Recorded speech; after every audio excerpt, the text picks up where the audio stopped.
Thank you so much for making it here today. This seems to be a very turbulent kind of a week. And amongst everything, happy December. Today, I wanted to actually speak about stability and specifically stability through instability. It's not something that we think about because it can be such a paradox when we try to wrap our brain around stability with instability. Because maybe an image that might come to mind when I mention stability is kind of a big rock, boulder, mountain. And I'm not speaking to that specific kind of stability. I'm speaking about a stability that we internalize within our own body systems. So I imagine an example of that stability looks like when we're in a yoga pose and we're doing arm balances or we're doing a standing leg balance. It feels our foundation like it's constantly adjusting to the minor nuances to maintain that balance of our whole body system. And that stability comes through, a breath, focus, balance, right? And also the constant adjustments to the instability of the body, moving slightly left, right, the AC vent turns on in the yoga studio and you got to adjust for that if you're in your little tree pose and you're trying to work out your one-legged stance. And so, how do we cultivate and strengthen stability in our practice, specifically in regards to meditation? And a piece that, I seem to like to learn the hard way. Don't necessarily feel like I choose that, but it seems like I'm very stubborn, so I need to learn the hard way.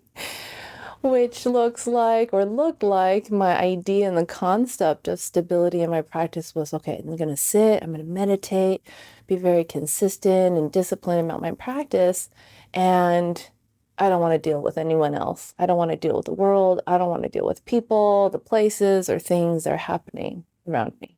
I wanted to isolate into my little bubble of meditation.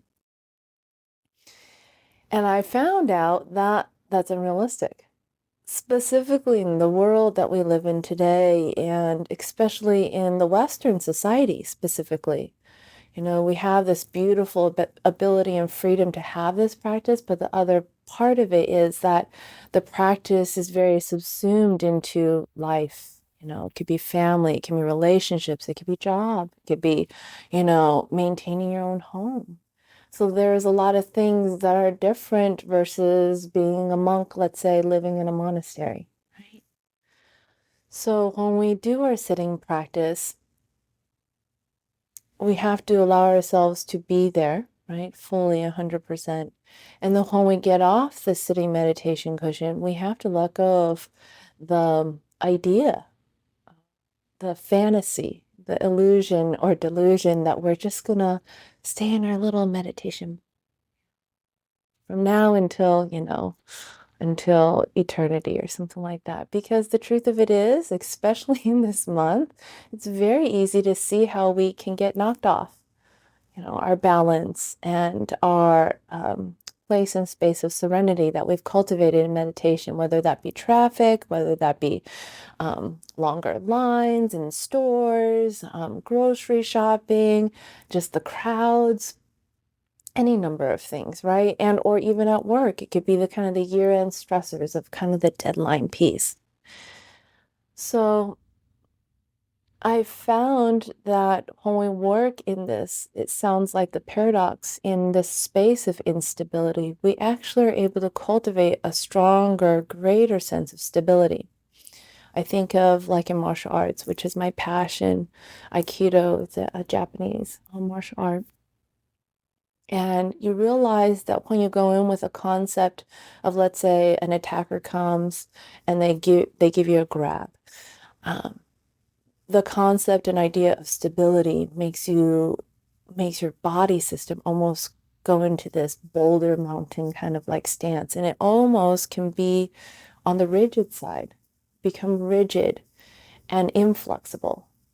And when there's rigidity against something of a force that's coming towards you, there's like a clashing, there's struggle, there's muscling, call it aggression or whatever it is that happens between these two body systems that are really apparent on the martial arts mat.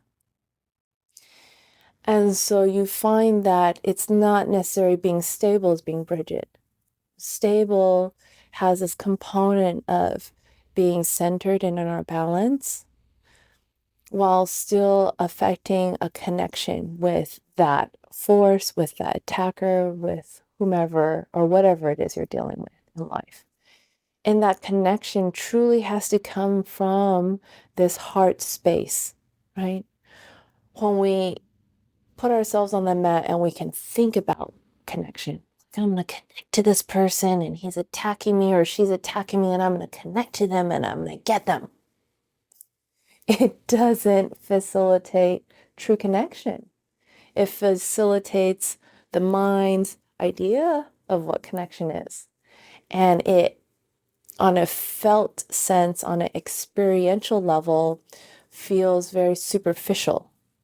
And I'm sure all of us have come across situations where we engage in certain people or with certain people, and you just feel that even though they have all the niceties that they presented, how are you, had a good day, that it's very superficial and that they might not fully be tapping into their heart to allow for that heart connection to happen.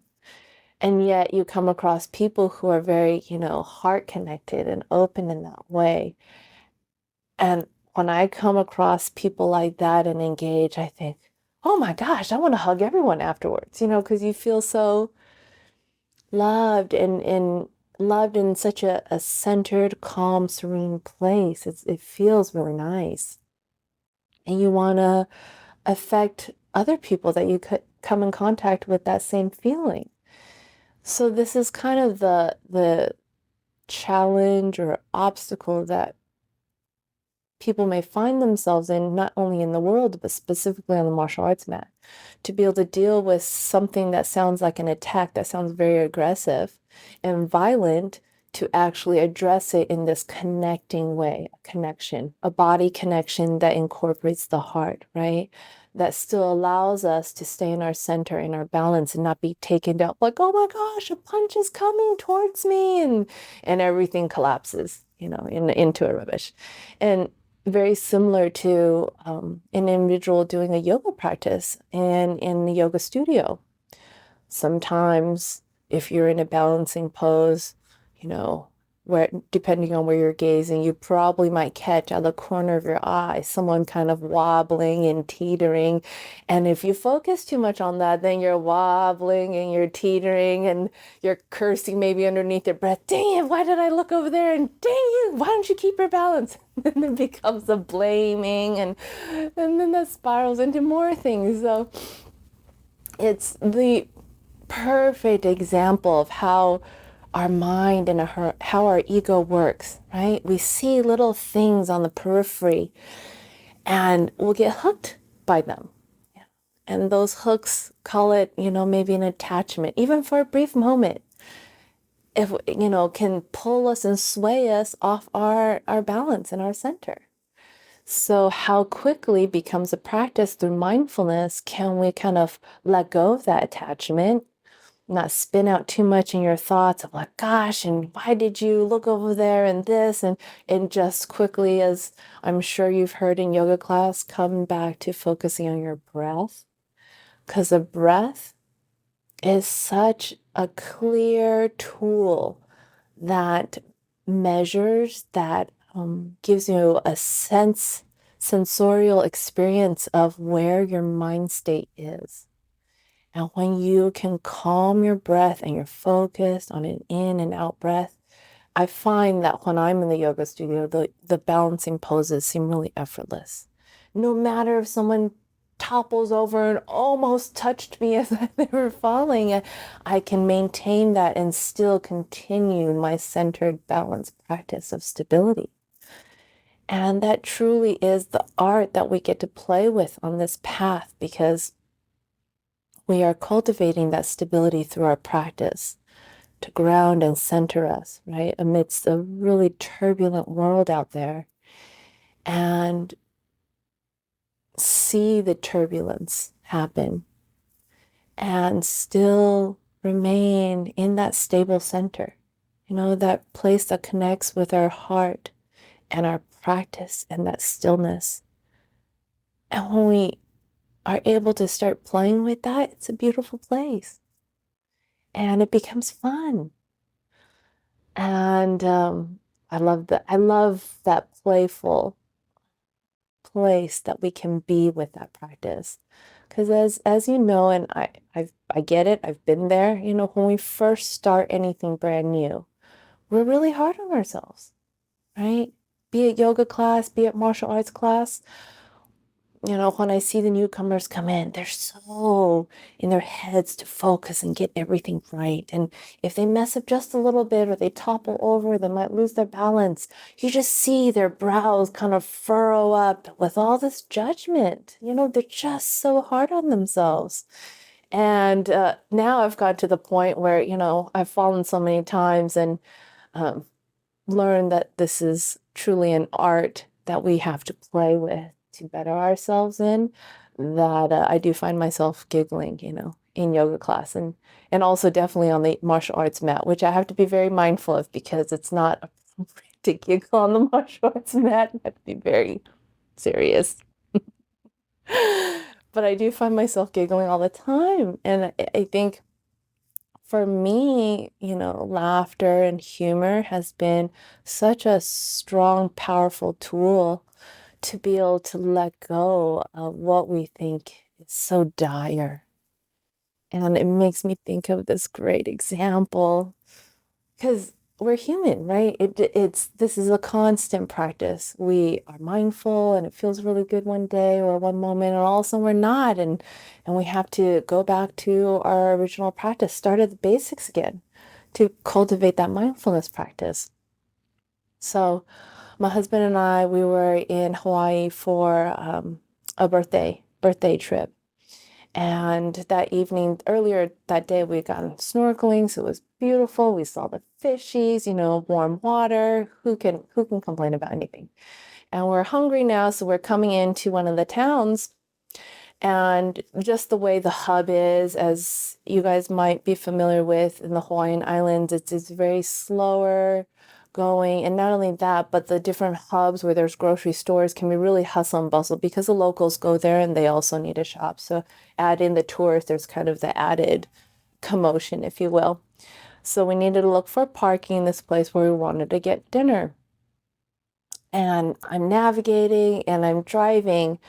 And I'm driving specifically because this trip around, when we ordered the rental car, it was under my name. And when we tried to add my husband's name on it, they wanted to charge just as much as they were going to charge for the whole rental cars. We're like, oh, okay, no, thank you. So I was like, okay, I guess I'm driving this whole trip. So I'm driving the car and he's kind of helping.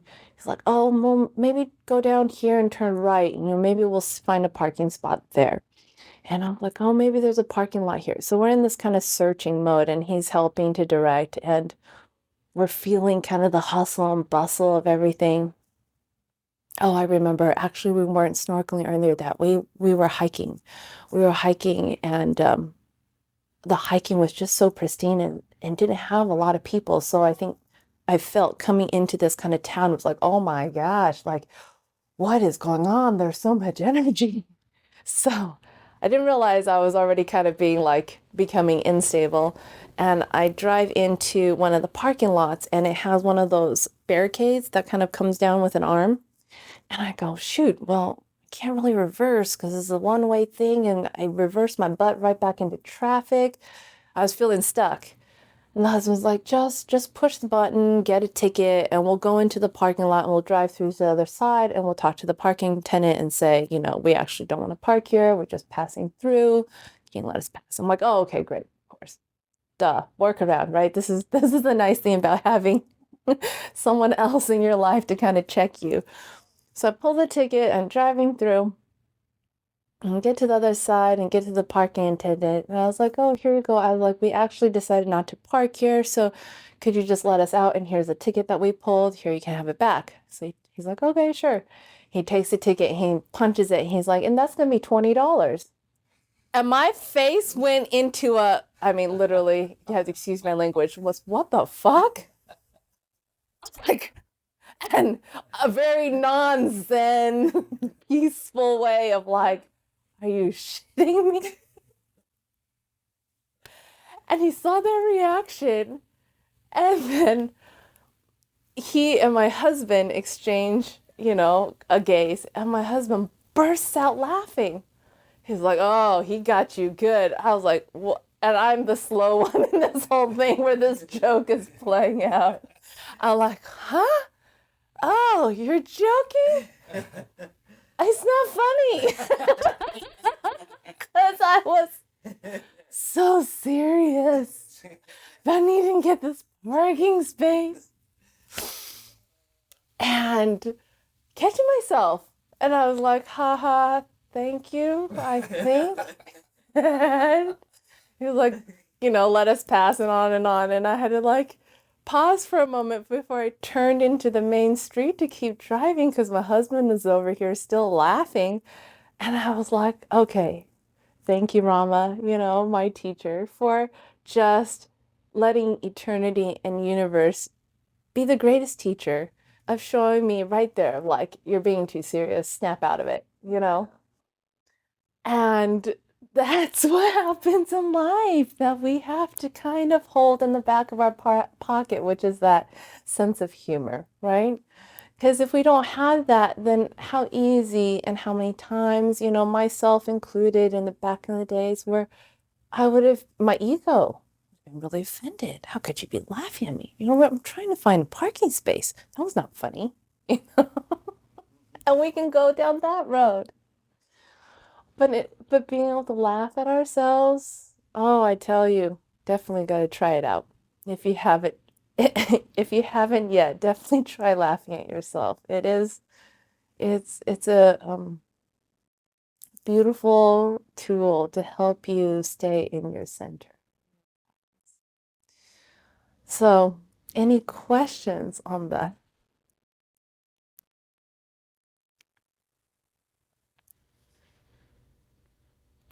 Yes. So there's this constant, stream, Yes. stream, stream Yeah. of people. And one guy had a dog, and the dog had this super long leash, and the guy was walking so slowly. He's like, and the dog is way back. So I'm like, I'm never going to be able to make my turn. I'm sitting there looking, and then all of a sudden people are coming this way. And I'm just like, okay, let me just sit here all day. So everyone can just, they saunter along. And it's just funny because I used to live on the other side of uh, Newport. And it isn't like that. But when you come in this way and you're going to the intersections, it's like that a lot now. It Yeah. used to be as, but everybody's just kind of on their own and they step right off before they look at you Like, to see sure. if Oh, you sure. know. They Yeah. just kind of, and I'm going, okay, I'm not going to get mad. I'm not going to drive fast. Right. No, But right. I could. That's my reaction is like, hurry up. I gotta go, but I'm not in a hurry. And it's not worth getting upset about that. Exactly. Yeah. That's a perfect example Yeah. because it makes me think of how that defensive mechanism that we revert to in our mind and our body system, it's very like animalistic, right? And it's um, based on survival, right? And I imagine that perfect example into Aikido or martial arts, because when people first start the practice, they think, okay, I'm just going to shore up my defenses a little bit better to deal with this attack and then execute this technique and land that person on their face, right? And it really, really, truly breaks through barriers when you continue the practice, like you're saying, and the continuation of mindfulness practice that you realize it's not like that at all. It doesn't have to be like that. And that's a beautiful piece because I definitely can relate to you is when we have cultivated a practice such that we literally can slow ourselves down in that moment and see two branching pathways. Whereas people who are so in their chaos and the mind and the thoughts that they miss that. They miss that kind of a split intersection to say you can make a choice to go left or right, but they don't see it. And so it's so beautiful and powerful to be able to have that. Take a breath. Oh, okay. I can just be grateful that I live here in Ocean Beach and everyone wants to come out to hang out in Ocean Beach. Kind of thing. Be generous. Say, hey, let's all do this together. Yes, because I think of, especially with the way the world is right now, the fear-based and scarcity-based mentality really gets fueled, through all the conditioning of different things. And so the way I found what combats that is the opposite, right? So greed and scarcity is generosity, right? And that kind of fear-based thing for me is the compassion, the gratitude, right? And that's not something that we need to go out to a store and buy. It's something that we have inherently within us, which is so amazing and powerful. And sometimes we don't give ourselves or our practice that credit for all the tools that we truly are set with to be able to deal with the world, and utilize it as much as we can. Because I feel those tools never get old and never get rusty. If you're constantly using them, they work, truly. So yes, thank you for sharing that. I love it. Yes. Any other thoughts or comments about stability with instability? Mm.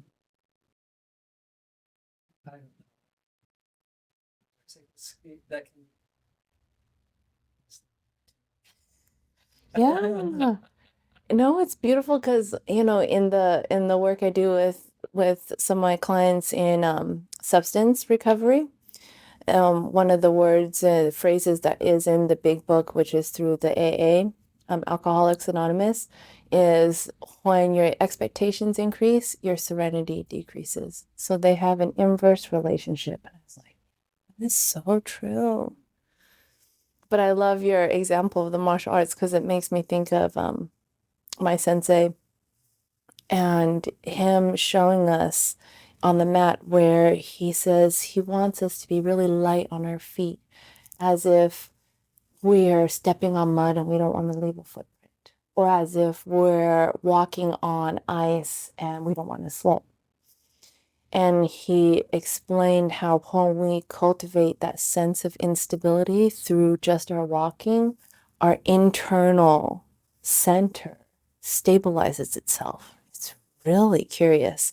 And he'll demonstrate that with regards to a technique and how powerful it looks and feels when he's really light on his feet, kind of cultivating this sense of instability because our center is strengthened into stability. It's very curious. So I'm wondering with what you're sharing is if you've not naturally already cultivated that sense already then. Who knows? Yeah. Yeah, you just play with it. Yes. Wonderful. something to work Always. Yeah. Yes, because I find that when I'm on the martial arts mat, it's when I get rooted into my position, like my stance. No one's going to take my stance.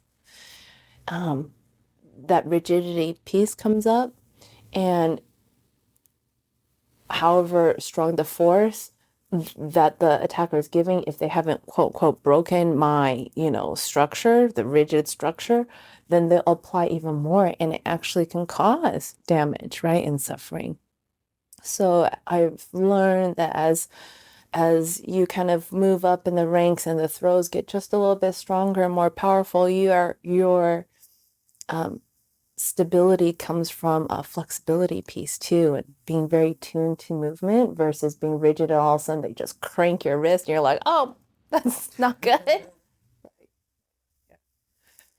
Beautiful. So let's sit for 3 songs.